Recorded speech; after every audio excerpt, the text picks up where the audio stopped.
All right. You are listening to the Top 5 podcast, and it's Oscar week. And I'm your host, Chris McPeak, and Annie Pruitt is back again to do another fantastic Oscar-themed episode with her big sister. How are you today, my dear? Awesome as always. Always awesome. Living the dream. I am. Living the dream. Amen, sister. So our previous Oscar-themed episode was all about surprises and snubs.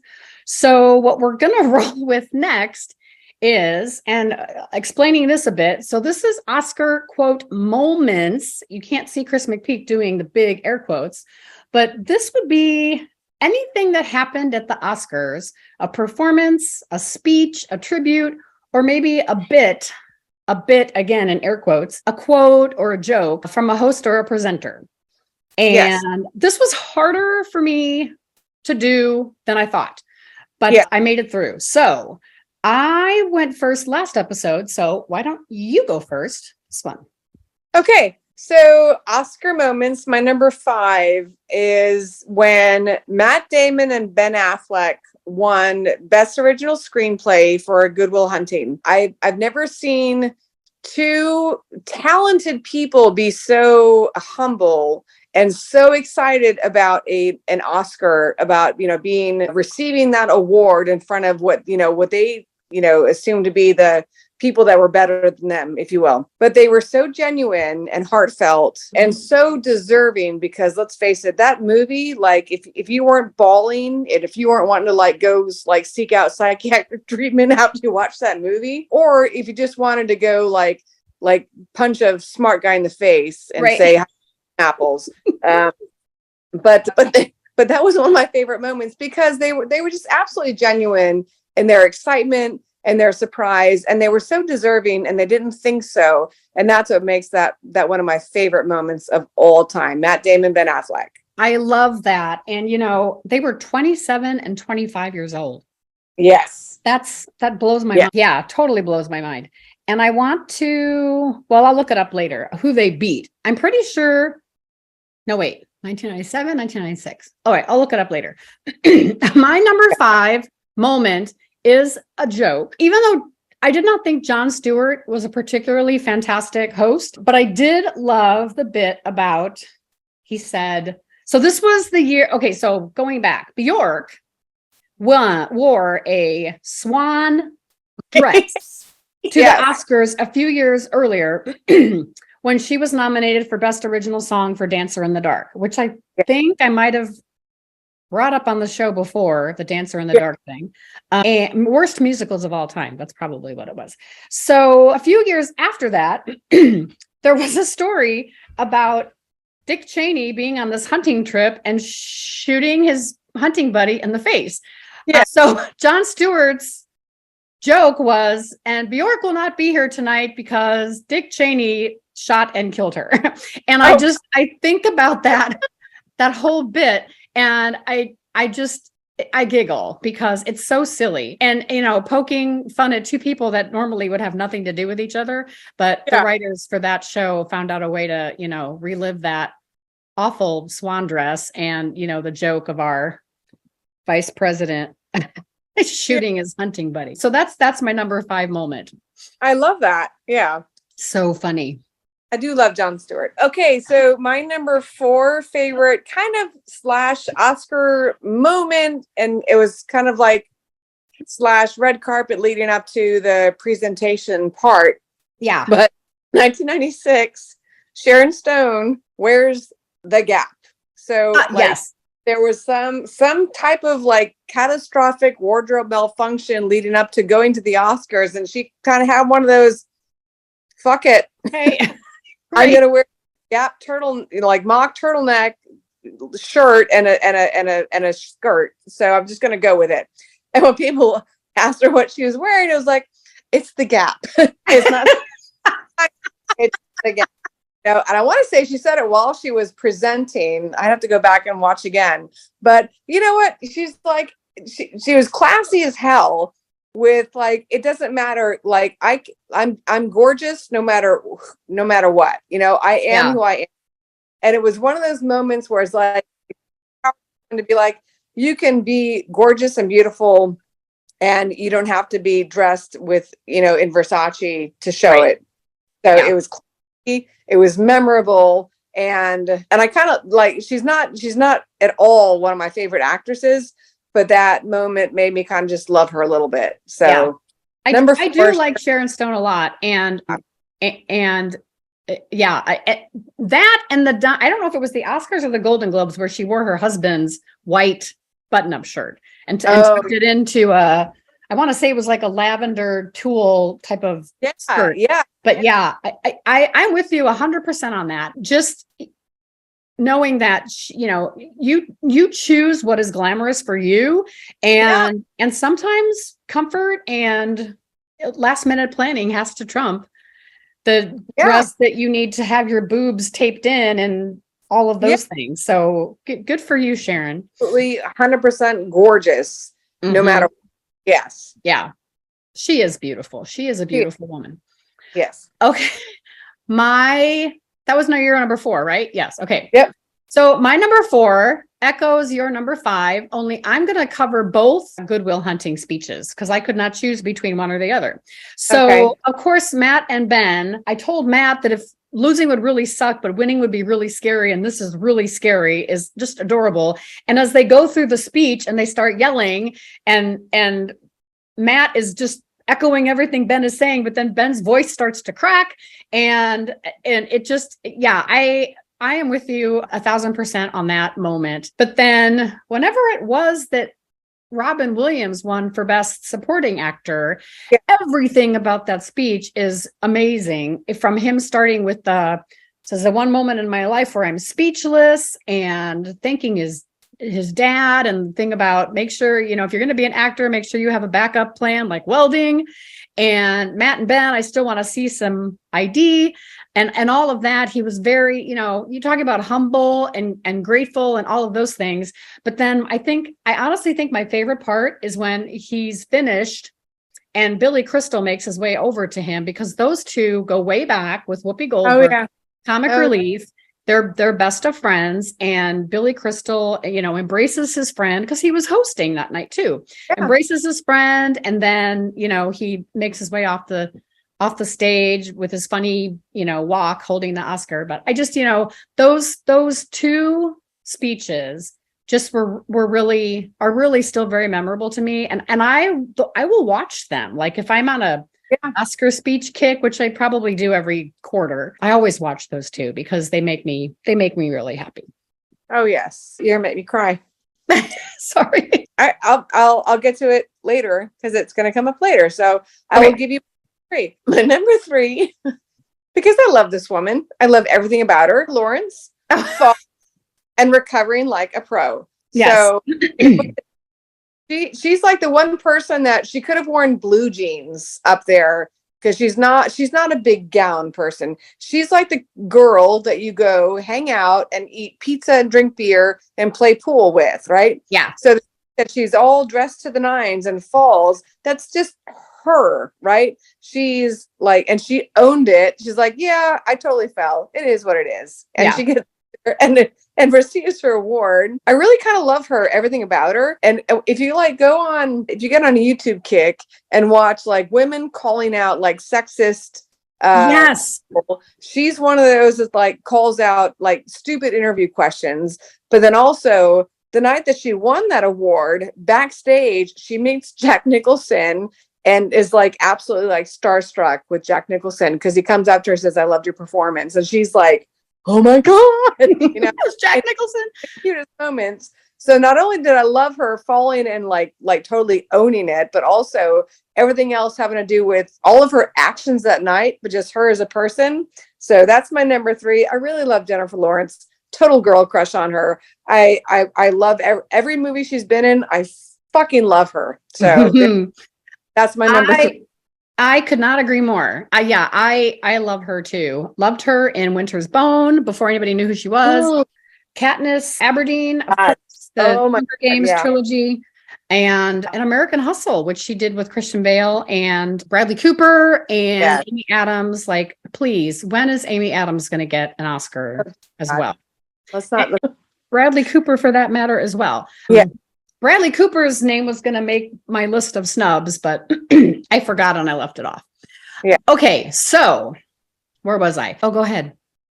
You're on your number 3. I'm on my number 3. So my number 3 is the combination Ellen DeGeneres selfie and the pizza. So I have read up on this a dozen times. She wasn't going to do all those people. It was just going to be a selfie of her and Meryl. Yeah. And then she gets Bradley into it and pulls all these other people. And she wanted to take it herself, but she's like, Bradley's like, I got longer arms. And they, you know, all of the stories about her breaking Twitter, like that's true. So that was just adorable and funny and fun. Yep. And not something anybody expected to see happen, but people say what they will say about the different Oscar hosts and who was the most successful, but this is one of my favorite shows without a doubt. And then later in the show, people are hungry, she assumes. So she orders pizza from Big Mama's and Papa's Pizza and doesn't have any money to pay the delivery man. So she's asking, I don't know, Brad Pitt, somebody else who wants some pizza. And and I don't have any money. So can someone pay the man? And, it just, sure, those were not necessarily, they were staged. They weren't as, what's the word, improvisational as they may have seen, but they're just, they're perfect Ellen DeGeneres moments, good, clean fun and silly and just, so those moments absolutely made my night. I'm so glad you because that was like in my potentials, right? But probably the greatest selfie of all time. I think so. Yeah, absolutely. I'm with you. Broke Twitter. I'm so glad. And I loved her. I really did love that night. That was a great Academy Awards. She did a great job. She was an amazing host. Yes. Yeah. Yes. Okay. So my number 2 favorite moment. I don't remember the year. I got to look this up. Hang on one second. Okay. I wish Ellen had done it more times than just the one time. I think she's hosted 3 times, but I think that there were big gaps between her hosting appearances. Oh, okay. Okay. All right. So my next favorite moment, this is my number 2, was for the 2018 or 2019 Academy Awards, when Mike Myers and Dana Carvey came out to introduce the film Bohemian Rhapsody as one of the films nominated for Best Picture.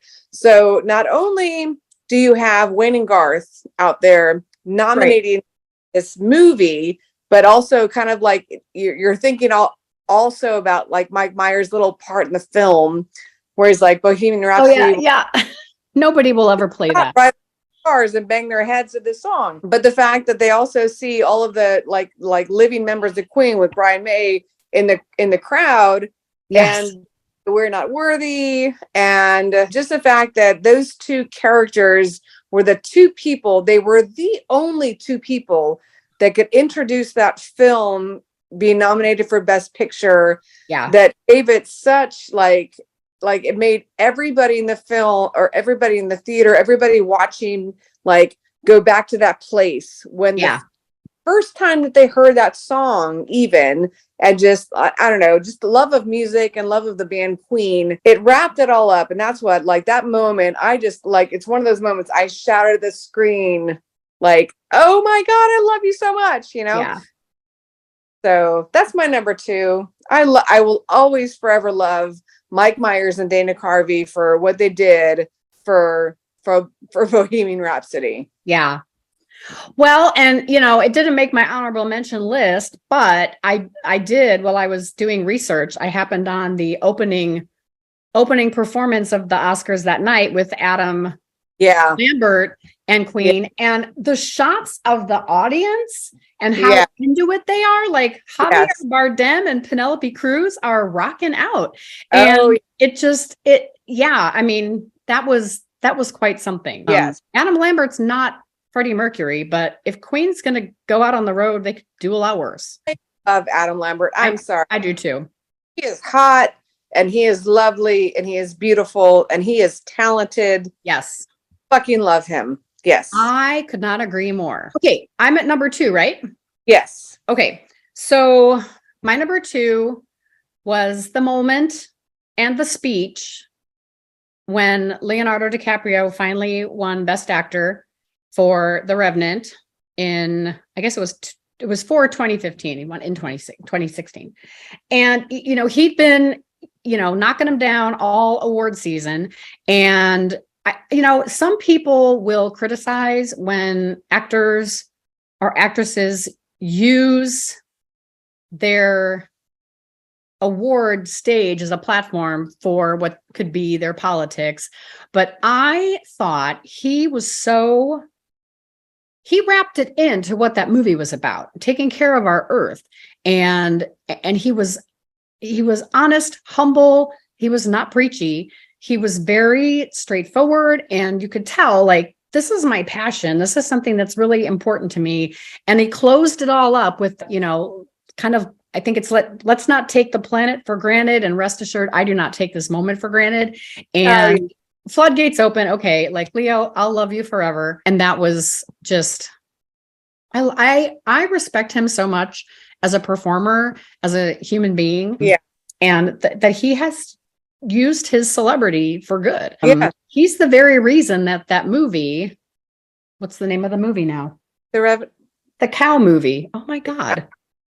The cow movie? Yeah, the documentary that was on about the Cowspiracy. He's the reason Cowspiracy got on Netflix, so that and then more and more people were able to watch it. He saw that movie. He met with the filmmakers who had just, they just hoped it would get at some indie film festivals, and then Leo got it on Netflix and became, a producer in name. And so, yeah, I appreciate his passion so much, and he can do just about anything because he's funny too. He can be really funny. Yes, absolutely. For real. Love me some Leo. I just absolutely love it. I love it. All right, so I'm up for my honorable mention. Yes. So I have a tie. Okay.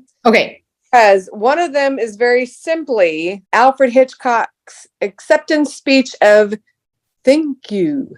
Yes, greatest Oscar moment ever, because it's the shortest acceptance speech, but it's Alfred, and he's so, like, very simply just says "thank you."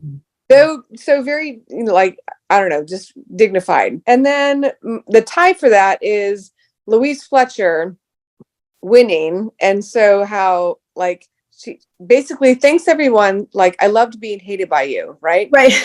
But then at the end, she says, "And if you'll excuse me," so she thanks her mother and father, who are both deaf, and she gives her thank you speech in sign language.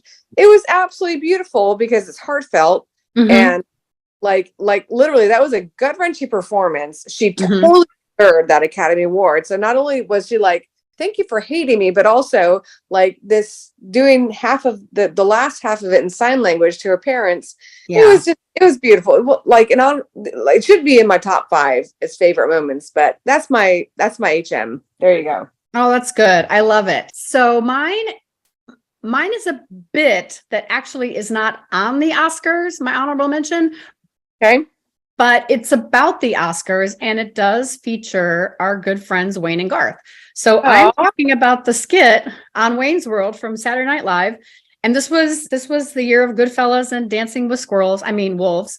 And so they do this, so it's Oscar time. Yeah, we love the Oscars. And they have their little board, and they reveal who their winners are. And they talk about Joe Pesci. He's got that's a great last name, Pesci. I could or could not eat fish, just Pesci. Yes. And the whole, she's a Mick babe. She's a Mick Fox. McSwing. And then they have and these were Oscar moments handed out earlier, and they do they've got a fake statue, and they do the little pause, and then they move around and they do it again. It's goofy and silly and funny. And yeah. So that's my honorable mention, is that little bit from Saturday Night Live in the early 90s. Oh, I love that. With Wayne and Garth.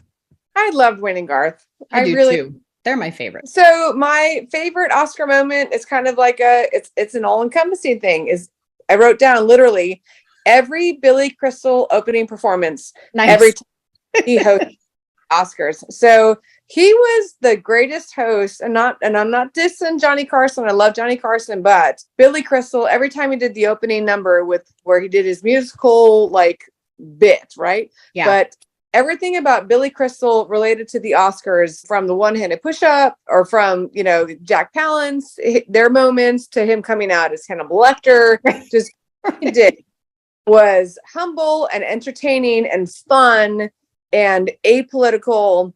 And so everything Billy Crystal ever like contributed to the Oscars that's my number one Oscar moment, is Billy Crystal. I could not agree more. That is beautiful. And yeah, I think, we started watching the Academy Awards at the tail end of Johnny Carson hosting and the beginning of Billy Crystal hosting, with a couple other like weirdness thrown in there, like, I don't know, maybe Richard Pryor or Jack Lemmon hosted the Oscars once. But yeah, so I came of age in loving the Oscars during the period of time where Billy Crystal was, the quintessential every year host. Yeah. And he would go away and they would bring on a weird combo like Steve Martin and Alec Baldwin, which wasn't too awful, but okay, well, no, we want Billy back. And that kept happening. And now who is hosting this year? Jimmy Kimmel, who's not a bad host, but I'm with you. Billy Crystal will be my favorite Oscar host forever. Yeah.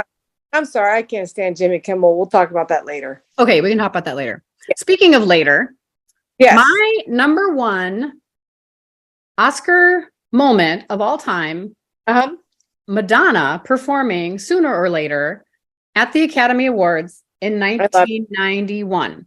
Now, this is a woman who, for all intents and purposes, is not really afraid of anything, has, even at that point in her life, plenty of stage performances, plenty of very controversial and risky stage performances.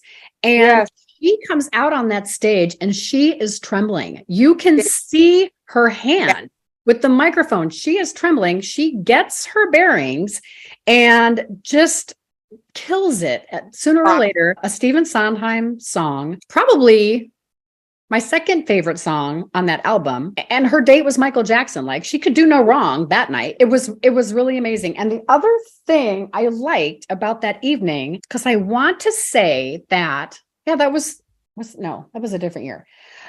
There was a Barbra Streisand song for one of her movies that didn't get nominated, or did get nominated, and they asked her to sing and she wouldn't because she wasn't nominated for Best Director, something like that. Maybe it was Prince of Tides. I don't remember. But, Dick Tracy didn't get nominated for anything but Best Original Song, and Al Pacino. Madonna wasn't nominated for anything, and Billy Crystal made some small, insignificant dig towards Barbara in introducing Madonna, which was kind of cute. And not to take anything away from Barbra Streisand, but she's one of the tricky ones. But I loved this performance. I loved her nerves being, exposed for everybody to see. Like, she is the pop princess, inevitably one of the greatest performers of all time. And she gets a little bit of stage fright every now and then too. So that was okay, we're all coming back down to earth to acknowledge that some things are bigger than us. And that was a very, very huge moment for her, but she nailed it. It was awesome. Yeah. I'm with you. I am with you. All right. Any others that are kind of lingering for you? Yeah, so now that I think about it, just like more honorable mentions, just because I put it out there. When Lady Gaga sang The Sound of Music in 2015, that also now I'm just thinking about people that sang, and it's not people that sang Best Original Song, and it's not really like necessarily a moment, but a performance from the Oscars. So we could probably go back and do like a top 5. Madonna would have been my number 1 of singing a song. Or at the Oscars, Lady Gaga singing The Sound of Music, like brings chills to my spine. Because it was like that moment was actually when I'm like, oh my God, Lady Gaga, that woman's, she can sing. She's got some freaking pipes. But then for that, when Pink sang Over the Rainbow. Oh, I'd forgotten about that. That woman has got just as good pipes. That was 2014. So like when they bring people out to sing like incredible songs that mean something to the Academy or to film, right? Yeah. I wish that they would make more time for that. So between those two singers, Lady Gaga and Pink, and those two different performances, they're their favorite, I guess, Oscar moments, but also it makes you realize you're like where that love of music and film combines. And when Pink sang Over the Rainbow, Somewhere Over the Rainbow, it made my heart melt. It made me like literally go, oh my God, that woman is an incredible performer / singer.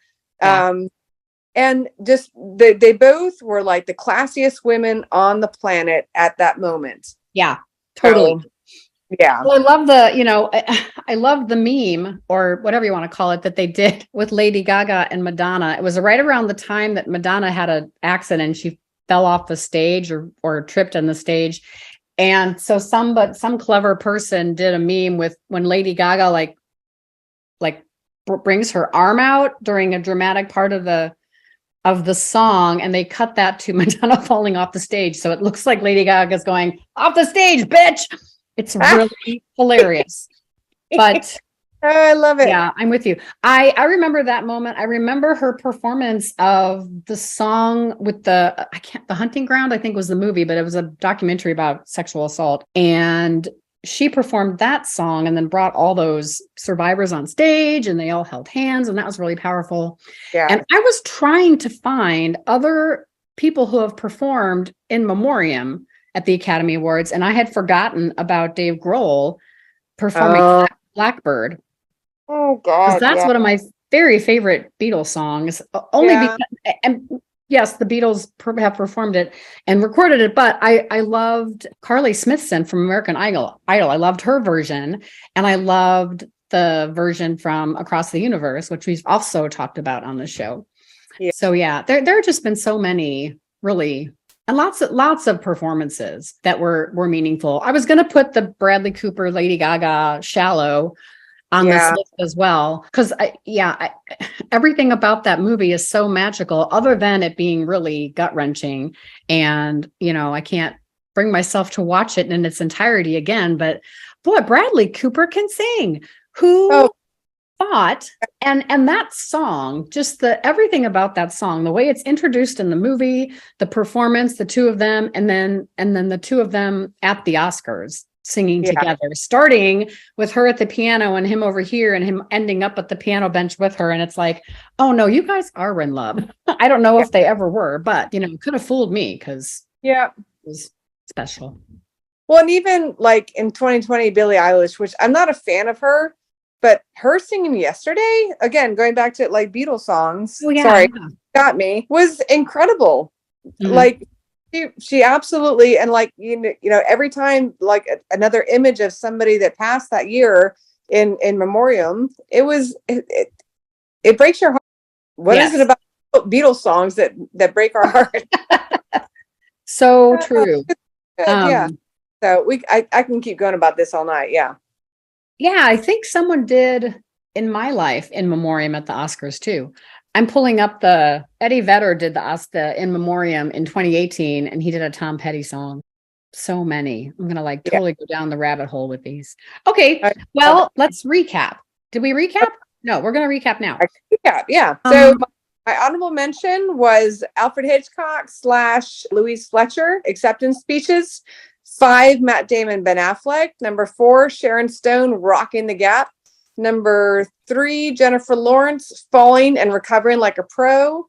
Number 2, Wayne and Garth, Introducing Bohemian Rhapsody. And number 1, everything Billy Crystal ever did in the Oscars. I love it. So my honorable mention was Wayne's World Oscar bid on SNL. So not truly an Oscar moment, but a moment about the Oscars. Number 5, the Bjork dress, Jon Stewart joke.